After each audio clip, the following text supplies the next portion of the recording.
Olá, graça e paz. Hoje, dia 12 de fevereiro de 2025, e nós damos sequência à leitura do mês, hoje capítulo 12 do livro de Atos dos Apóstolos. Diz assim: Por aquele tempo, mandou o rei Herodes prender alguns da igreja para os maltratar, fazendo passar a fio de espada a Tiago, irmão de João. Vendo ser isso agradável aos judeus, prosseguiu, prendendo também a Pedro. E eram os dias de pães asmos. Tendo feito prender, lançou-o no cárcere, entregando-o a 4 escoltas de 4 soldados cada uma, para o guardarem, tencionando apresentá-lo ao povo depois da Páscoa.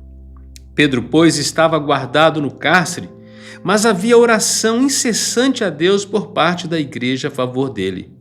Quando Herodes estava para apresentá-lo, naquela mesma noite, Pedro dormia entre 2 soldados, acorrentado com 2 cadeias, e sentinelas à porta guardavam o cárcere.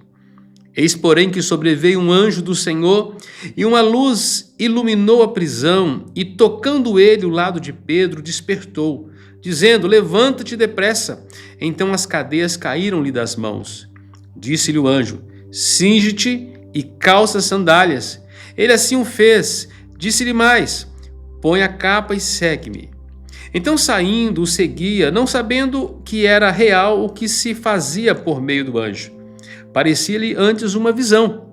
Depois de terem passado a primeira e a segunda sentinela, chegaram ao portão de ferro que dava para a cidade, o qual se lhes abriu automaticamente, e saindo, enveredaram por uma rua, e logo adiante o anjo se apartou dele.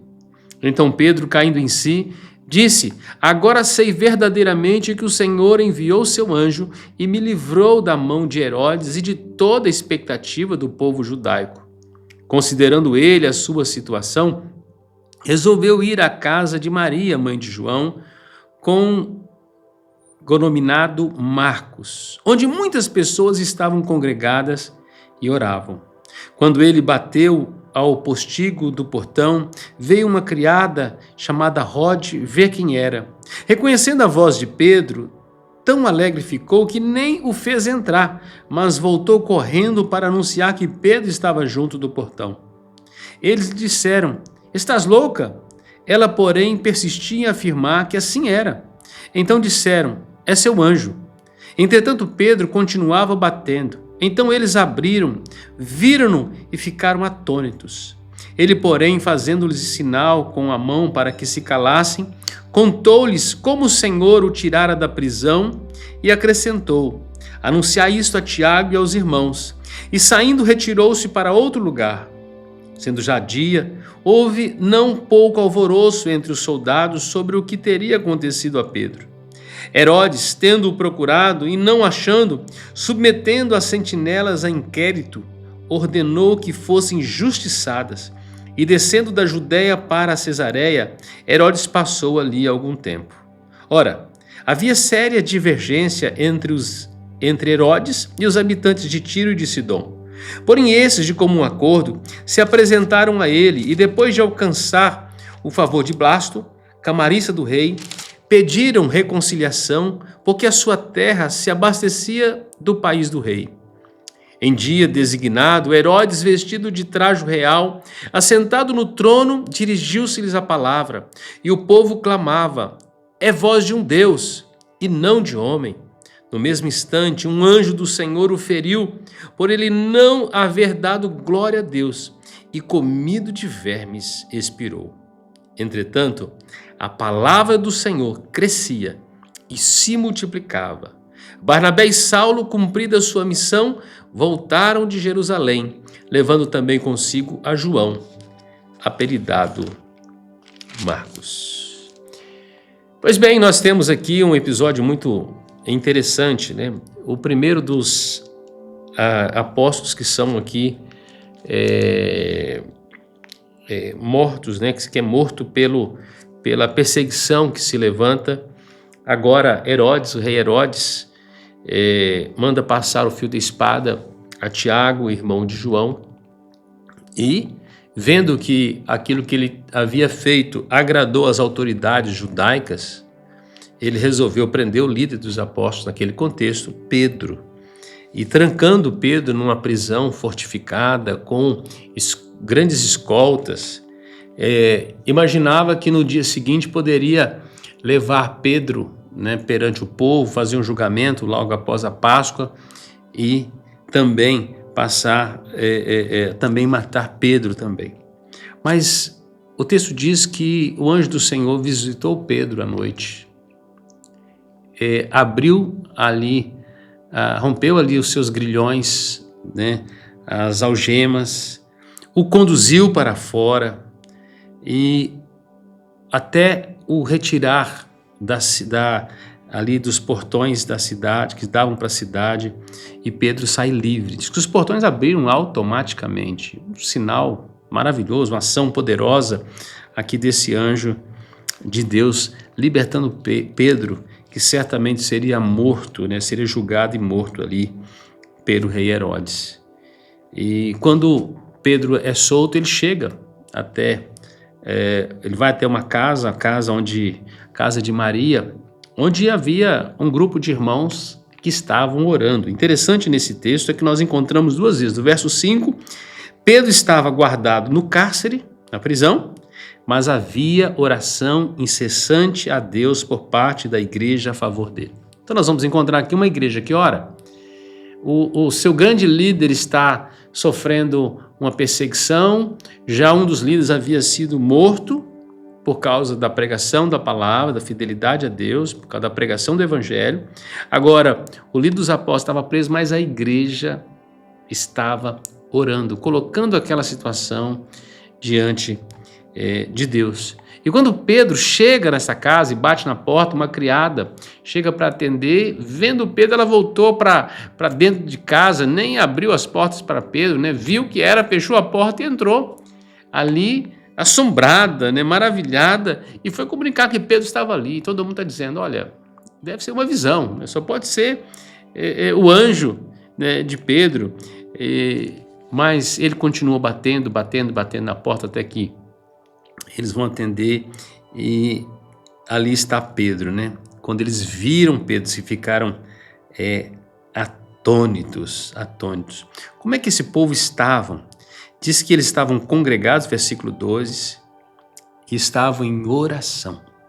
Uma igreja quebrantada, uma igreja que ora.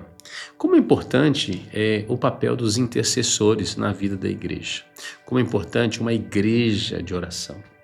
Sabemos que a palavra de Deus cresce e prevalece quando há uma igreja que clama a Deus por isso, para que Deus abra as portas à palavra. Então, os pregadores são canais, são instrumentos de Deus, mas dependem tanto da intercessão de cada crente. Por isso, eu digo que nós não podemos ser consumidores da fé. Nós precisamos ser agentes, intercessores, gente que se envolve diretamente na missão da pregação, da expansão do evangelho. Quando você ora pelo seu pastor, você está ajudando na sua missão de pregar a palavra de Deus, de cuidar das ovelhas. Quando você ora pelo rebanho do Senhor, pelo povo de Deus, para que Deus possa guardar, para que Deus possa abrir portas, para que Deus possa dar saúde física, emocional, para que Deus possa dar coragem para o povo testemunhar. Quando você ora pelos casais da igreja, para viverem, né, um relacionamento santo e abençoado, para romperem com os problemas, com as circunstâncias, trazendo perdão e graça. Quando você ora pelas crianças da igreja, a igreja avança. Quando você ora pelos jovens, pelos adolescentes, a igreja avança. Quando você ora pelos anciãos da igreja, a igreja avança. Por isso nós precisamos ser uma igreja intercessora. Quando nós oramos pelos missionários, né, eles têm sucesso no campo ministerial e nós participamos disso. E é maravilhoso ver, então, uma igreja intercessora, uma igreja que ora. Eu quero chamar você para ser parceiro de oração da sua igreja, a você pelejar. Pedro estava preso, mas a igreja estava livre e estava aos pés do Senhor, buscando a direção de Deus, orando por Pedro. Isso fortaleceu. O anjo foi buscar naquela prisão, porque havia uma igreja ali participando do seu ministério. E diz que, tendo a notícia espalhada de que Pedro havia fugido, que havia saído da cadeia, o que havia acontecido chegou ao conhecimento de Herodes. Diz que ele puniu os sentinelas, foram justiçados, possivelmente tomaram varadas em praça pública, né? E Herodes se fortalecia como um rei cruel. E num dia que designado, diz que se encontrava ali os moradores de Tiro e Sidom, e ele, quando dirigia a palavra, alguém dizia, né, é a voz de um Deus. Mas ao invés dele glorificar a Deus, ele se tornou arrogante, soberbo, orgulhoso. Ele gostou do culto à personalidade, mas o anjo do Senhor tocou nele. Aquele homem foi fulminado diante de Deus, foi comido por vermes e expirou. Aquele que mandou matar Tiago, aquele que prendeu Pedro e queria punir, diante de uma igreja que ora, ele chegou a um ponto de se achar um Deus, mas ele se quebrou diante do Deus vivo e verdadeiro. Foi punido na sua arrogância, na sua soberba, na sua altivez, no seu orgulho, e ele foi comido por vermes. Mas o texto termina com a palavra maravilhosa, assim, entretanto, a palavra do Senhor crescia e se multiplicava. Eu quero dizer para você que Tiago era um apóstolo muito importante para a igreja, deu seu testemunho, deu sua contribuição, morreu. Mas a palavra de Deus não morreu quando ele morreu. Pedro foi preso, mas a palavra de Deus não estava algemada. Ela continuava crescendo e multiplicando. Pedro foi solto, a palavra de Deus continuou crescendo e multiplicando. E a igreja orava por isso, para que o evangelho continuasse alcançando vidas. Nada é capaz de parar a palavra maravilhosa do nosso Deus. E o texto termina literalmente com Barnabé e Saulo retornando da viagem que fizeram a Jerusalém, voltando para Antioquia, levando João Marcos, o que vai dar ensejo depois à primeira viagem missionária. O que eu queria tirar aqui era uma igreja que ora, a palavra cresce poderosamente. Deus abençoe sua vida. Nos vemos na próxima. Seja um intercessor. Se envolva diretamente com a sua igreja. Até lá.